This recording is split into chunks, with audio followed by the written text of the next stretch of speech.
இடைநிலை ஆசிரியர் காலி பணியிடங்களை நிரப்புவதற்கான தகுதி தேர்வு இன்று நடைபெறுகிறது. இதுகுறித்த விரிவான தகவல்களை வழங்குவதற்காக செய்தியாளர் பிரபாகரன் இணைகிறார். பிரபாகரன், கூடுதல் தகவல்கள்.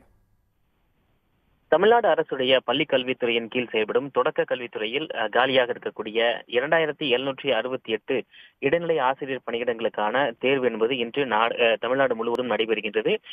1768 இடங்களுக்கான தேர்வு என்று ஏற்கனவே அறிவிக்கப்பட்ட நிலையில் கூடுதலாக 1000 காலியிடங்கள் என மொத்தம் 2768 காலி பணியிடங்கள் என்று காலி பணியிடங்களுடைய எண்ணிக்கை என்பது அதிகரிக்கப்பட்டது. தமிழ்நாட்டை பொறுத்தவரை ஏற்கனவே இந்த ஆசிரியர் தகுதி தேர்வு தாள் 1 தேர்ச்சி பெற்றிருக்கக்கூடியவர்கள் இதற்கு விண்ணப்பிக்கலாம் என்று ஆசிரியர் தேர்வு வாரியம் அறிவித்திருந்தது. அதன்படி சுமார் 26,510 பேர் இதற்காக விண்ணப்பித்திருக்கின்றார்கள். இவர்களுக்கான தேர்வு என்பது இன்று காலை 9:30 மணி முதல் மதியம் 12:30 மணி வரை நடைபெற இருக்கின்றது.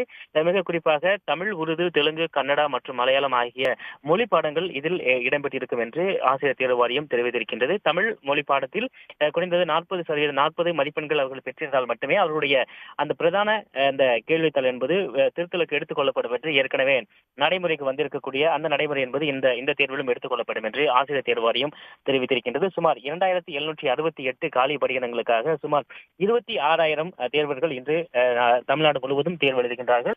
சென்னை பொறுத்தவரை 5 மையங்கள் அமைக்கப்பட்டிருக்கின்றன. மொத்தம் 1292 தேர்வர்கள் இன்றைய தினம் இந்த தேர்வை சென்னையில் எழுதுகின்றார்கள். பிற்பகல் 12:30 மணிக்கு தேர்வு முடிந்த பின்பாக அடுத்த கட்டமாக இந்த ஆசிரியர் தேர்வு வாரியம் சார்பில் அடுத்த கட்டமாக தேர்ச்சி பெற்றோர் பட்டியல் என்பது வெளியிடப்படும் என்று தேர்வு வாரியம் தெரிவித்திருக்கின்றது.